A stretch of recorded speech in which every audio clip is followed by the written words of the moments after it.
amado, segunda carta a Timoteo, capítulo 2, versículos del 24 en adelante. Segunda carta a Timoteo, capítulo 2, versículos del 24 en adelante. Quiero compartir este mensaje que he titulado Desintoxicando el servicio. Recuerden que me asustó, ¿no? Segunda carta a Timoteo, capítulo 2. Me dice, Dios, no. Segunda carta a Timoteo, capítulo 2, versículo 24. Cuando la cita encuentre, por favor, pongámonos de pie. Vamos a meditar en la palabra de nuestro Dios. Qué bueno verle en la casa del Señor. Qué bueno que estemos acá en nuestra iglesia. Es un gusto tenerle con nosotros. Y vamos a decir nuestra declaración de fe esta noche. Y decimos juntos: yo soy quien la Biblia dice que soy. Segunda Timoteo, capítulo 2, versículo 24. ¿Lo tenemos, iglesia? Lea conmigo la escritura. Porque el siervo del Señor no debe ser contencioso, sino amable para con todos, apto para enseñar, sufrido, que con mansedumbre corrija a los que se oponen, por si quizás Dios le conceda que se arrepientan para conocer la verdad. Padre, en el nombre de Jesús te suplicamos esta noche que tu Espíritu Santo obre, Dios, en gran manera en nuestras vidas y familias. Señor, que podamos retomar el camino de lo correcto, de lo bueno, que podamos enderezar nuestros pasos. Señor, que no caigamos en las artimañas del engaño y del error, sino que ayúdanos, Señor, te lo suplicamos en el nombre poderoso de Jesús. Amén y amén. Puede tomar su asiento, amado. Qué bueno verle en la casa de Dios. Qué bueno que decidió venir esta noche. ¿Cuánto nos sentimos felices de estar acá? Amén. Bien, el día de ayer, toda la semana hemos estado llevando una serie que le hemos titulado Desintoxicando. Empezamos desintoxicando la familia. El día de ayer estuvimos hablando de desintoxicando la iglesia. Y hoy vamos a hablar de desintoxicar el servicio.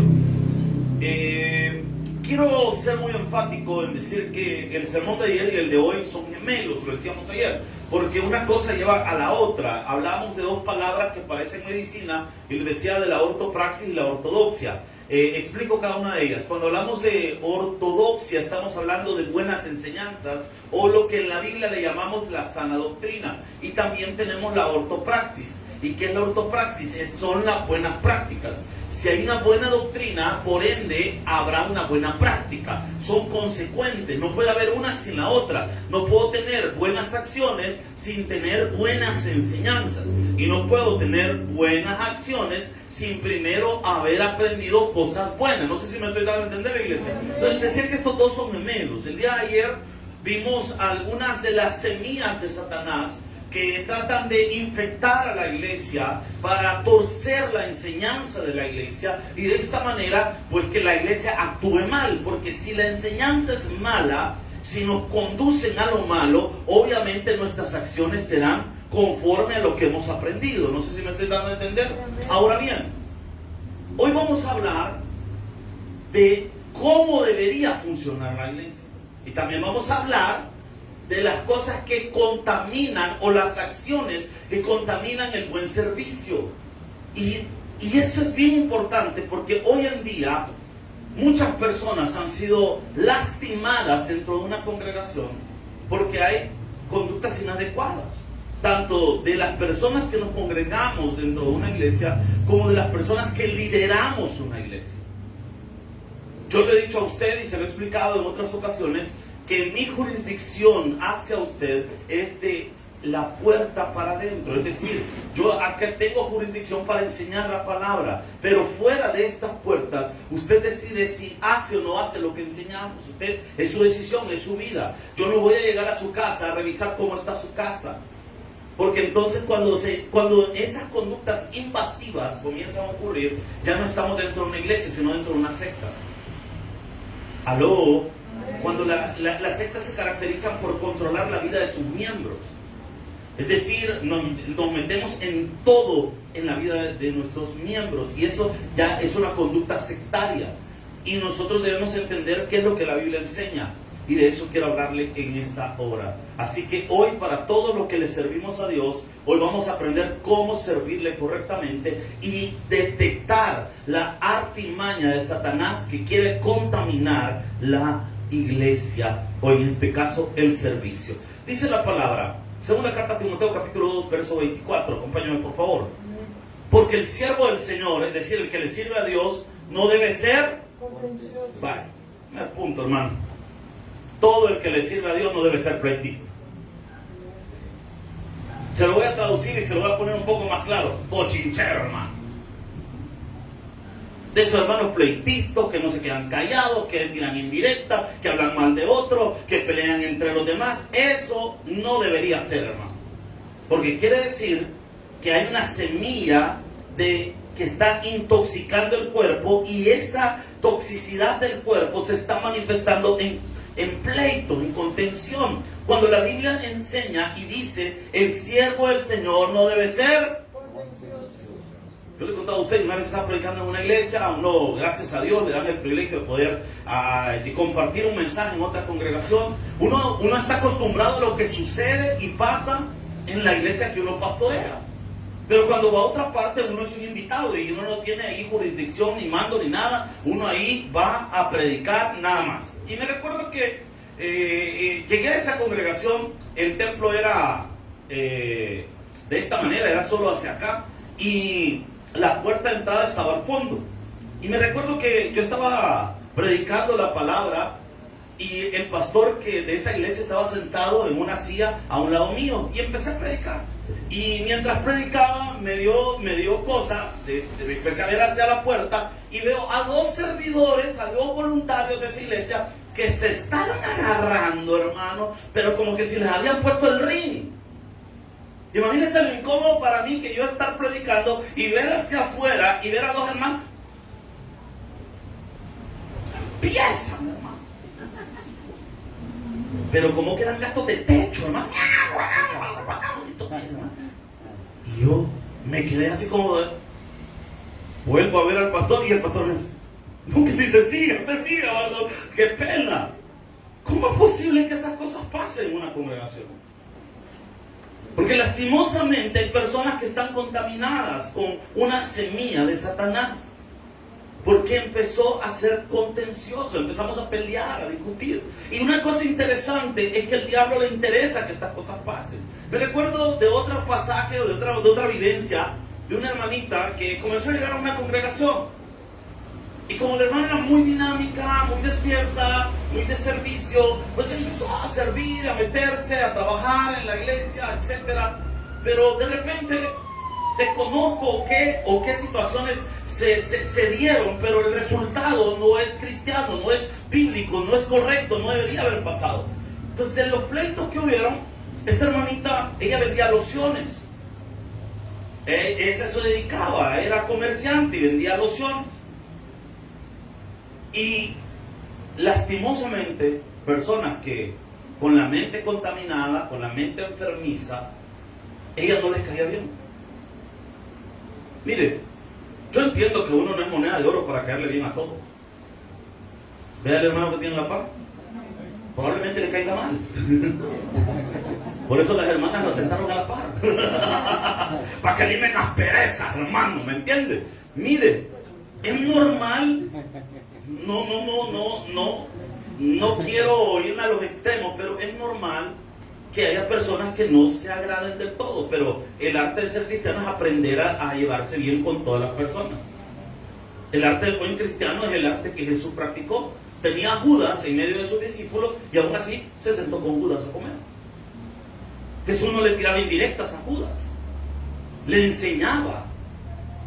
Entonces, lastimosamente, esta hermanita, en la mayoría de nuestras iglesias tendemos a tener ministerios de seguridad, estos que cuidan los vehículos, etc.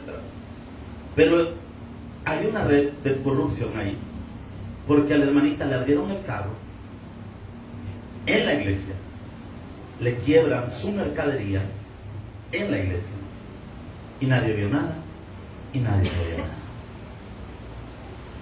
Pasan esas cosas, tristemente, a veces sí. ¿Y por qué pasan? Porque hay gente que no ha entendido que es de la iglesia. No han entendido lo que significa congregarse. No han entendido a qué venimos. Aquí no venimos a pelear con nadie, hermano. Aquí venimos a restaurar nuestras vidas. Pero si usted ve la iglesia como un lugar donde llegar a pelear, a discutir, a enojarse, usted no ha entendido lo que es esto, hermano. No lo ha entendido. Y espere, vea qué fuerte esto. Porque el siervo del Señor no debe ser, como dice la palabra, sino como. O sea que todos los que somos servidores de la iglesia deberíamos de ser, como dice la Biblia. Así que aquellos que tenemos una raíz de amargura o cara de amargo, tenemos que ver cómo solucionar esa situación. Amén. Porque algunos como que nos bautizaron en limón, hermano. ¿Por qué? Yo una de las cosas que tenía acá en la iglesia y quería hacer era cambiarle el nombre al Ministerio de Seguridad. Le quería cambiar el nombre, pero no hay que ponerle como seguridad, porque a veces se malinterpreta ese nombre. Y andan los hermanos, de repente ponen el fulano, Pacheco, 498, viene el fulano, pegar un macanazo. O sea, no es eso. Los siervos de Dios debemos ser, como dice la palabra, ¿por qué? En una iglesia la gente se va a estar tirando en directa, se van a estar insultando. No debería pasar. Si eso sucede es porque Satanás ha sembrado una de sus semillas en ese lugar. Y esto es terrible, porque no debería pasar. Y dice la palabra apto para enseñar, es decir que a la hora de servir debemos entender que estamos dándole ejemplo a otras personas. Por eso dice apto para enseñar. Y dice después sufrido. ¿Por qué? Porque a veces en el servicio vas a sufrir. ¿Cómo así? De repente van a haber situaciones que van a ser difíciles para tu vida, pero aún así debemos seguir adelante. Aló, iglesia. Versículo 25. Que con mansedumbre, y esto, ojo, corrija a los que se oponen. Es decir, si de repente hay personitas que por algo motivo no se comportan bien o no están bien, debemos corregirlas con mansedumbre. ¿Qué es eso? Controlando nuestras emociones de por medio. Por sí quizás, ¿y por qué debo hacerlo de esta manera? Porque alguien me dice, mire, porque no es más fácil excomulgar a la gente. No es más fácil que de repente la manzana podrida sacarla. No, ¿por qué? Porque Jesús dijo que el trigo y la cizaña crecerían juntos, y como yo no soy Dios y no sé quién es trigo y quién es cizaña, no puedo sacar a nadie de una iglesia. No sé si me estoy dando a entender. Yo puedo decirle a alguien que su servicio cese por un tiempo mientras se restaura, pero no puedo sacarlo de una iglesia, porque yo no sé si a la persona a la cual yo quizás estoy queriendo excomulgar o sacar de una congregación sea alguien que en realidad solo está pasando una mala temporada y necesita urgentemente la ayuda de Dios y del Espíritu Santo. No sé si me estoy dando a entender. Por eso dice la palabra, pero sí quizá Dios le conceda que se arrepienta para conocer, que dice la palabra. Por eso debemos ser amables con todos. No sé si me estoy dando a entender, iglesia. El que no vive para servir, no sirve para vivir. Primera carta a los Corintios, capítulo 9, verso 17. Primera carta a los Corintios, capítulo 9, versículo 17. Ve lo que dice la palabra del Señor. Por lo cual, dice Pablo, esto es para todos los que servimos. ¿Cuántos hijos de Dios estamos acá en la iglesia? Esto es para todos nosotros, hermanos. Y dice la palabra, por lo cual, es decir, el servicio, si lo hago de buena voluntad, que dice la palabra, es que mire, Dios no le debe nada a nadie, hermano. Todos los que servimos en algo, Dios nos lo va a recompensar. Todas las cosas que usted hace por el Señor, Dios se la va a recompensar. Todo lo que usted hace, es que Dios lo paga, hermano. Si eso es así, Dios lo paga, Dios lo va a recompensar, no se preocupe, Dios le va a ayudar. Ay, bien, hermano, que yo por traer el refrigerio para los niños me quedé sin el pasaje, pero lo hice con amor. Ese sacrificio Dios se lo va a recompensar, hermano. No, bien, hermano, yo con un gran dolor de cabeza, así me vine a servir, pero bien, que me sentía mal, pero así me vine. Eso Dios se lo va a pagar, porque Dios no le debe nada a nadie, hermano. Entonces, cuando sirvamos debemos hacerlo de buena voluntad. Pero ¿qué sucede? si lo hago de mala gana? O peor aún, si no quiero hacerlo. ¿Qué dice el verso? Recompensa tendré. Pero si de mala voluntad, la comisión me ha sido encomendada. ¿Qué está diciendo Dios? Siempre lo vas a hacer, porque la voluntad de Dios se cumple sí o sí. Amén. O sea que es mejor de buena voluntad. ¿Por qué? Porque así viene recompensa. Porque sí o sí lo va a terminar haciendo. Hay gente que de repente, por algo motivo, se lo digo ya con varios años de experiencia en el ministerio, por algún motivo de repente decir, yo ya no quiero nada con Dios, porque yo ya me enojé. Porque de repente le pedimos algo a Dios, no nos lo dio como nosotros queríamos, o el motivo, y de repente la gente dice, no, yo no quiero nada con Dios, yo me voy a alejar, me voy a ir al mundo, me voy a tirar a la de casa, ok, está bien. ¿Sabe qué es lo triste? Que después esa gente regresa, pero algo golpeadita por la vida. Y yo digo, si voy a terminar haciendo lo mismo, y si sí o sí voy a terminar haciendo lo que Dios quiere, mejor lo hago de una vez bien. No me voy a dar ese tour para que me peguen una buena devanada y voy a regresar al mismo lugar. No voy a hacer la de Jonás. A Jonás le dieron en la predica Nínive. Jonás dijo, no, pero yo no voy a ir de Jonás, ahí no me gusta ir. Esos de Nínive son enemigos de Israel, ahí me caen mal. No, hombre, voy a agarrar un barco, me voy a ir a ver un partido allá a España, a los de uno del Madrid. Y agarró su barco rumbo a Tarsis. Tarsis antiguamente era el nombre que tenía España. Entonces se va en el barco, a medio camino el Señor le manda una tormenta, tiran a Jonás en el agua, un enorme pez se lo traga y adivina dónde lo fue a escupir. O sea, hermano, si va a terminar haciendo lo que Dios quiere, mejor hagámoslo una vez y hagámoslo bien. Aló, iglesia. Todo lo que le servimos a Dios sin darnos cuenta, estamos dándole ejemplo a otra persona. Es decir, nuestros vecinos saben que somos creyentes. Entonces ellos esperarían que nosotros actuemos diferente. Por eso, ¿qué dice la gente a veces? Menos mal que es hermano, mira. Mira la hermanita. Menos mal que es hermana, mirala.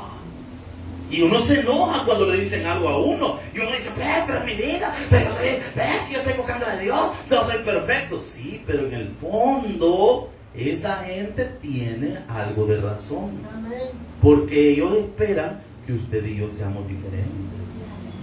Porque se supone que para eso venimos a la iglesia. Amén. Porque si la gente sin Dios actúa mal, y la gente con Dios también va a actuar mal, entonces ¿qué estamos? ¿Qué estamos haciendo? Debería de haber alguna pizca de diferencia en nosotros. Tito capítulo 2 versículo 7, acompáñame por favor, ahí se lo vamos a poner en las pantallas también. Tito 2:7, vea lo que dice la escritura. Voy corriendo porque el tiempo va rapidísimo y quiero desarrollar bien todo mi mensaje. Vea lo que dice la palabra del Señor. Presentándote tú en todo, ¿cómo dice Pablo? Ejemplo de buenas obras, en la enseñanza mostrando dos características: integridad. Usted debe tomar en serio lo que usted hace por Dios. Que mire, pues sí, que me gusta ahí. Ok. ¿Qué pasa si yo empiezo a jugar con las cosas de Dios? ¿Cuáles son las consecuencias?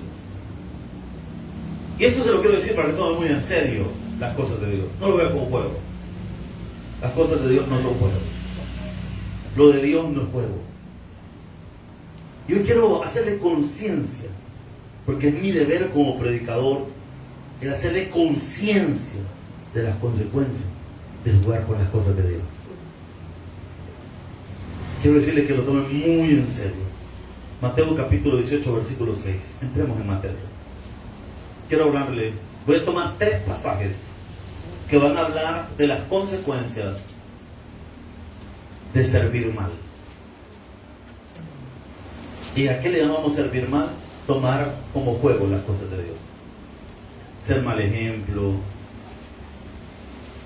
Pensar que puedo hablar mal, tratar mal, actuar mal.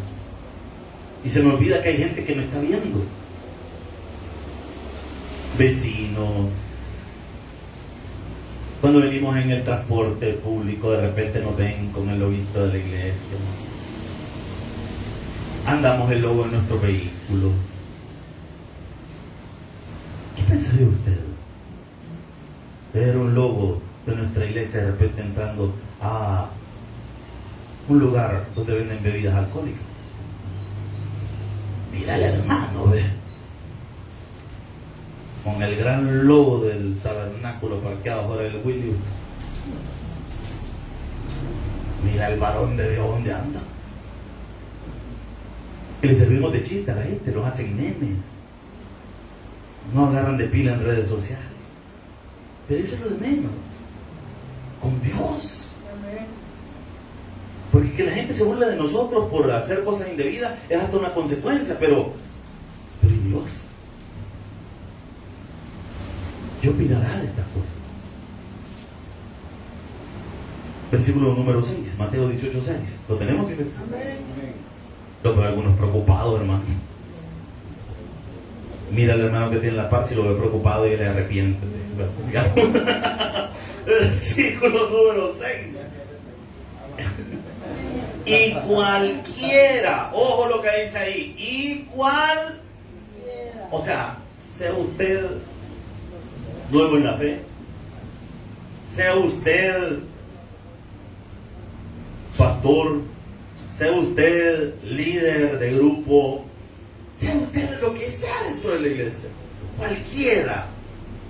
No crea usted que porque usted gana alma, Dios no le va a pasar la factura de sus malas acciones. No crea que porque usted predica, Dios me va a hacer del ojo pacho y allá, Señor, acordate que yo te gano almita, ¿verdad? Se me el parazo, ¿verdad? Dando unas 3 almas mañana y va, ¿verdad? Así no funciona esto, hermano. Así no funciona esto, hermanito. Vea lo que dice ahí. Y cualquiera que haga tropezar a alguno de estos pequeños que cree en mí, mejor le fuera que se colgase en el cuello una piedra de molino de asno y que se hundiese en lo profundo del mar. ¿Quiénes son los pequeños? La gente que está comenzando en las cosas de Dios.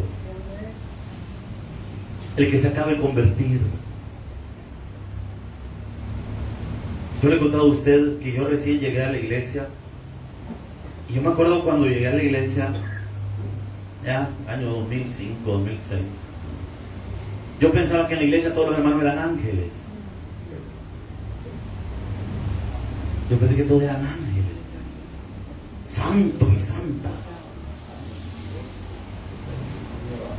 Lo que yo no sabía es que también los ángeles eran los demonios que habían caído, pero bueno, no. Miren, y yo pensaba que todos eran ángeles. Yo me recuerdo todavía que una de mis peticiones era que toda mi familia llegara a la iglesia. Y mi papá me daba de la excusa que él no llegaba a la iglesia porque no teníamos Biblia, sino que lo teníamos una y era la que yo usaba y yo servía, entonces no me la podía quitar.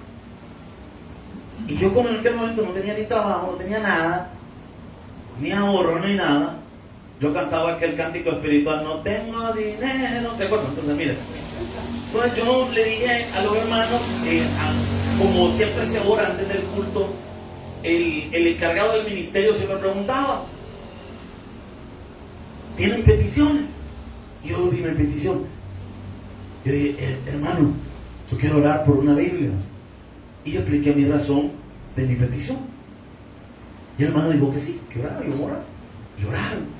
Y una hermanita al final se acerca y me dice, mira, amado, yo le voy a regalar la Biblia. Ay, gloria a Dios, aleluya. Y fuimos a la librería y en aquel año habían sacado una edición especial de Biblia en el tabernáculo y era una Biblia que traía el himnario incluido. ¿Cuántas acuerdan de esa Biblia? Que por cierto tenía las alabanzas en mal orden, pero una le tocaba buscar y adivinar. Digo la 131, pero me parece en la 90, mira. Entonces, así era esa edición de Biblia. ¿Cuántos acuerdan de aquel tiempo? Bueno, o sea, me regalaron esa Biblia. Y yo digo, hoy sí mi papá va a llegar al Evangelio. Y le cuento, ay papá, ya tengo una Biblia que no sé qué, bla, bla, bla. Y como era mentira la que me había dado mi papá, porque en realidad no quería ir, nunca fue. Y yo tenía esa Biblia y yo dije, bueno, en lugar que esté perdiendo la voy a usar yo, dije, porque está más bonita, era más pequeñita que la que yo andaba, porque yo andaba una Biblia como ya profetizando que iba a ser pastor, era una tamaña Biblia. Entonces yo dije, voy a llevar esta que es más chiva, digo, más chiquitita, más práctica. Y empecé a andar con esa Biblia. Cuando la hermana me vio con esa Biblia, empezó a hablar mal de mí. Y le empezó a decir a la gente, ese mono piricha, pidiendo una Biblia, anda ahí, pero para él va a creer. Hermano, cuando yo me di cuenta de lo que esa señora andaba hablando, yo quería imponerle mano, hermano, para sacarle el demonio, ¿me entiendes? Que andaba cargando la señora. Y fue la primera vez que yo me sentí atacado. Miento, es la segunda. La primera vez fue el primer día que llegué a la iglesia. Yo llegué a la iglesia, me acuerdo un domingo, un día antes me habían intentado matar. Entonces, no sé, sentí un fuerte llamado por buscar de Dios, hermano, después de esa situación. Pero fuerte el llamado, ¿verdad?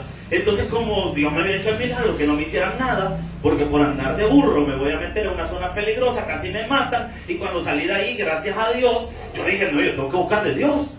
Y me voy a meter a la iglesia. Y me siento una hermanita muy amable, ¿verdad? Y me quedo a la parte de una señora. Y de repente todavía yo de buena gente saluda a la señora. Y la señora cuando me vio, se asustó. Porque andaba el pelo largo, andaba todo loco. Y de repente me dijo, ay Dios mío, Señor, el Satanás ha venido hoy. Uy, bien dice que el diablo está en la iglesia. Agarró la Biblia, agarró sus cosas, literal, y las pasó al otro lado. Mire, yo me sentí ofendido porque esta señora piensa que soy mañoso, dije yo, ¿verdad? Mire, yo me sentí ofendido, me sentí molesto. Ay, qué frágil. No, es que lo que pasa es que cuando alguien está nuevo en el evangelio, cualquier cosa lo puede dañar. Y uno a veces no se fija. Y le es tropiezo a esa persona. ¿O qué tal aquellos hermanitos que les son tropiezo de repente a una hermanita, que quizás viene a la iglesia buscando restaurar su vida, solo ella sabe qué situación en su vida le ha pasado, y empieza a congregarse, la hermana, con amor, empieza quizás a involucrarse en el servicio, y viene un talibán de la iglesia, de aquellos lobos rapaces. Hola, hermanita, yo a usted le he visto aquí que empieza a venir. Qué guapa es usted. Yo creo que Dios me la puso en el camino, dice el sinvergüenza. ¿Cuántas mujeres están en la casa del Señor? No le crean nada a estos pajeros. No les crean ninguno de estos. Que porque lo ven con la Biblia en la mano, no confíen en esto. Ninguno. ¿Aló? ¿Estamos acá? Están desconfiando en esto. ¿Cuántos hombres están en la casa del Señor? Amén. No confíen en ellas tampoco, hermano. Están bien ellas. Es parejo el volado, hermano. Imagínense, la hermanita se ilusiona. Porque ahora dice, no, ya que estoy aquí en la iglesia, me encontré un hermano que bien buena onda, mira qué bueno es, qué bondadoso. Y es un talibán de primera. ¿Usted cree que puede jugar con las cosas de Dios? Jesús le dice a usted, mejor le fuera que se colgase en el cuello una piedra de molino, y una piedra de molino no es aquella piedrita que tenemos nosotros, no, hombre, hermano, era una piedra que pesaba 1 tonelada, que la movían burros, y que se hundiese en lo profundo de Apulo, dice, lo estoy contextualizando. ¿Usted cree que puede ser el tropiezo? Sigan hablando mal delante de los inconversos, sigan poniendo en mal las iglesias, sigan hablando mal. Quiero verlo cuando las consecuencias comiencen a llegar a la puerta de su casa. Siga, denle. Siga maltratando a los neófitos y a la gente nueva en la iglesia. Siga criticando todo lo que hace la iglesia y todo lo que hacen la gente en las iglesias. Siga acosando hermanas, hermanitos. Siga, denle. Ya vamos a ver dónde va a terminar. Denle, siga. Hay gente que se olvida que no se puede jugar con Dios. Sí, adentro. Cuando venga la hora de los que hubo, ¿qué hora? ¿Y qué me puede pasar? Bueno, ahí le está diciendo. que mejor le fuera, porque dice el verso 7, ay del mundo por los tropiezos, porque es necesario que vengan tropiezos. Y esto yo se lo digo con mucha madurez, hermano. No deje su iglesia por cualquier cosa. Hay que ver acá un hermano o una hermana que habla mal de mí. La gente siempre habla mal de todo, hermano. Ay, que en el pasaje todos me quieren, a todos les cae mal, solo que no lo han dicho. Si usted supiera cuánta gente habla mal de usted, no duerme, hermano. Por eso Dios no se lo revela. Pero si por qué alguien habla mal de usted, usted va a dejar de congregarse, entonces usted no está poniendo su mirada en Jesús. No le dé gusto al diablo. No le dé gusto a Satanás. Es que, hermano, van a haber tropiezos, ahí se lo está diciendo la Biblia. Van a haber personas que van a hacer tropiezos en su vida, ahí se lo está diciendo la palabra. Pero ojo, aquí está la advertencia para el que es tropiezo. Ay de aquel hombre por quien vienen los tropiezos. Y la palabra hay sin H, mira, hay con H es de haber. ¿Cómo así? Por ejemplo, ¿hay pupusas hoy? Es que tengo hambre, hermano. Entonces es una pregunta, ¿verdad? Entonces está hablando de que si existe algo, ¿verdad? Haber, hay sin H es equivalente a un hay de exclamación de dolor. Como cuando usted se levanta en la madrugada, hermana, dormitada, y se da con el dedo chiquito en la punta de la mesa, que hasta en lenguas termina hablando la sierva y ¡pum! ¡Ay, Dios mío! ¿Verdad? Y empieza a recitar las lenguas angelicales. Entonces ese es ay de dolor. Y ahí le está diciendo, ay de aquel hombre por quien viene el tropiezo. ¿Y qué le va a suceder? Hay un espíritu demoníaco que el libro de Apocalipsis lo dice. Eso no está en el bosquejo, hermano Anderson, así que no se preocupen, yo lo acabo de agregar. Apocalipsis capítulo 2, versículo 20. Apocalipsis 20, acompáñenme por favor. Quiero hablar de un espíritu demoníaco que es el espíritu que influencia al mal servicio. Y quiero que le pongamos atención porque esta es la semilla de Satanás que hace que la gente haga cosas dañinas y malas dentro de una iglesia. Porque yo una vez me preguntaba, mire, ya después de un par de años de servir y de un par de años de toparse con un montón de cosas, yo decía, ¿por qué pasan estas cosas? ¿Por qué la gente estas cosas malas no las van a hacer afuera, sino que las tienen que hacer adentro de las iglesias, generando tropiezo para otros? Hasta que entendí en el libro de Apocalipsis, en el mensaje a las 7 iglesias, que es un espíritu demoníaco el que opera. Por eso la Biblia dice que no tenemos lucha contra sangre y carne, sino contra huestes espirituales de maldad. ¿Ves lo que dice la palabra? Apocalipsis 2:20. Pero tengo unas pocas cosas contra ti, que toleras a esa mujer, Jezabel. Aclaro, paréntesis, Jezabel aquí no es literalmente una mujer, no es la Jezabel que era esposa de Acab en el libro de los Reyes, no. Le denomina Jezabel. Es decir, es una especie de símbolo. No es una mujer literalmente la que está operando aquí, sino un espíritu demoníaco que opera de la misma manera con la que Jezabel desvió al pueblo de Israel en el Antiguo Testamento. Y dice que toleras a esa mujer Jezabel, que se dice profetiza, enseña y seduzca.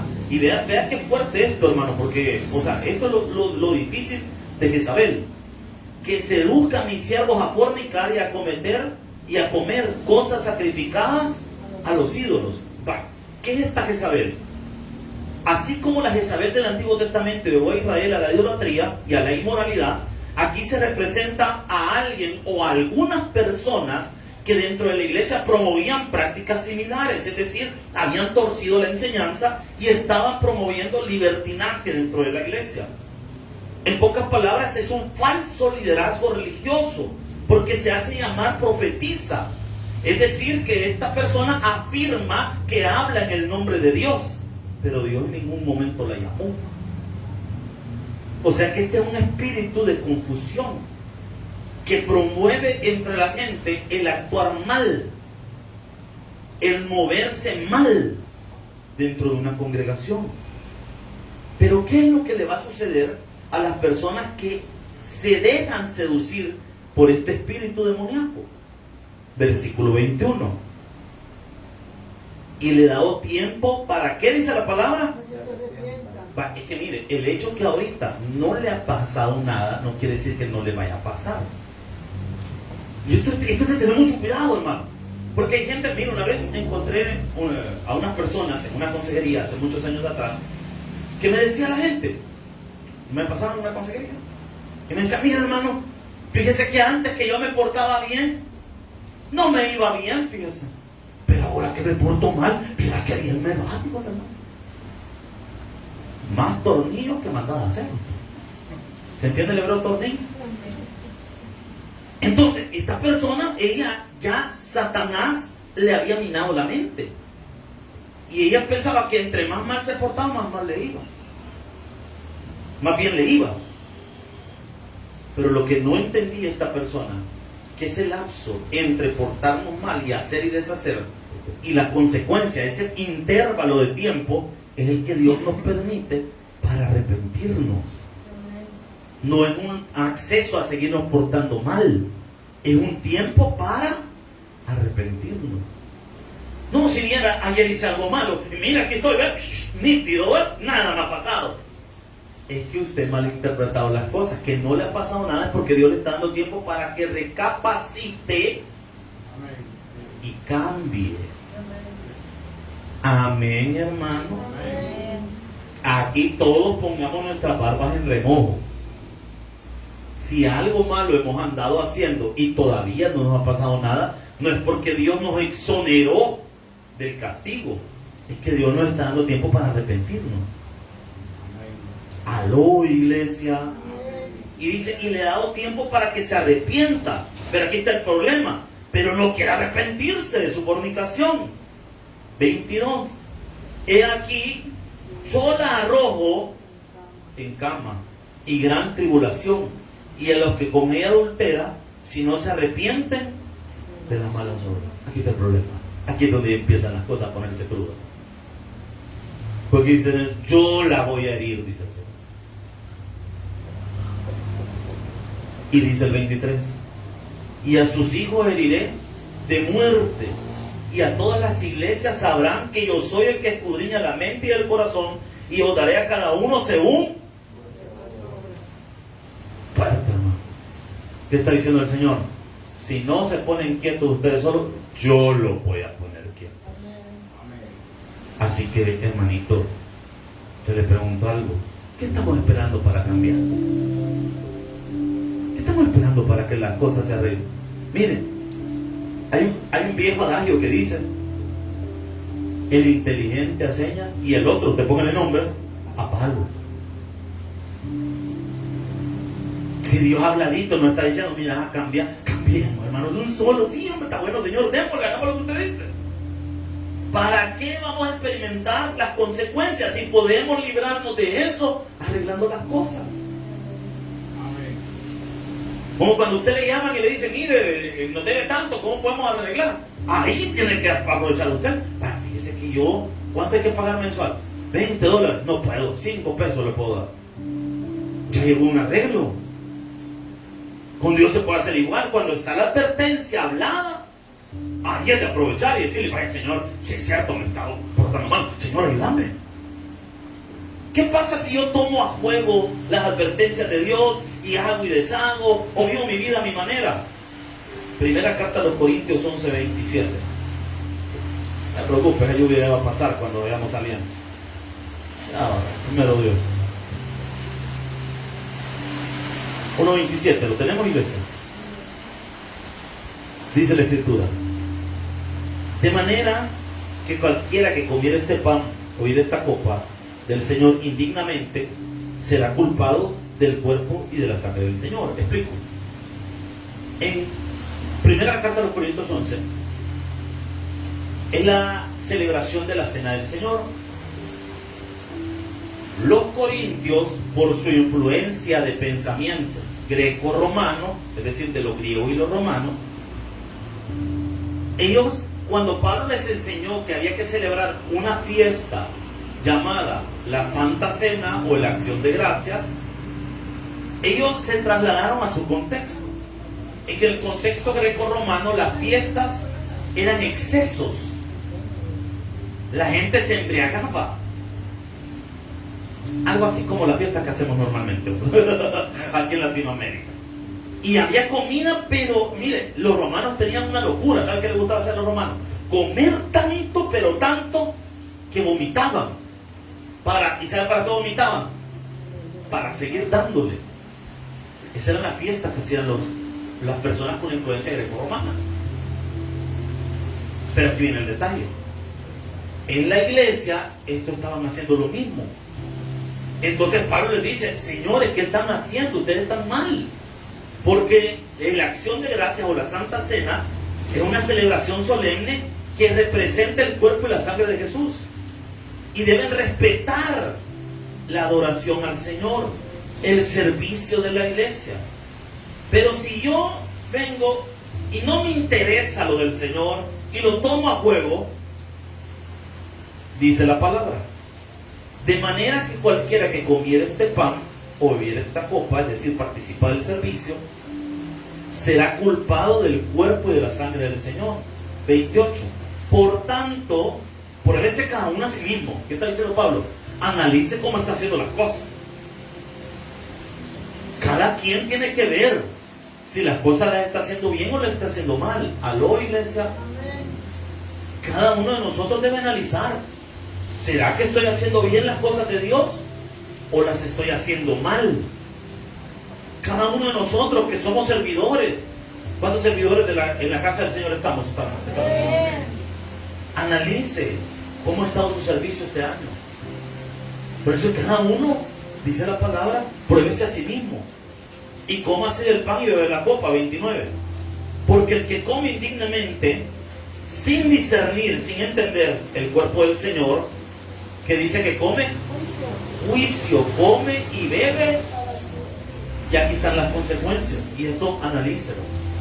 Por lo cual hay muchos enfermos y debilitados entre vosotros, y muchos. Eso de dormir es un eufemismo. Los eufemismos son palabras que sustituyen a otras palabras que se pueden considerar tabú. Los judíos, su tabú era la muerte. Entonces muchos de los escritos bíblicos dicen dormir en lugar de decir morir. Entonces aquí hay un detalle. Está diciendo que por irrespetar las cosas de Dios, hay algunos que están enfermos. No puedes jugar con las cosas de Dios. Pues entonces lo que voy a hacer para seguirme portando mal es que me voy a salir del todo de la iglesia para hacer mi vida.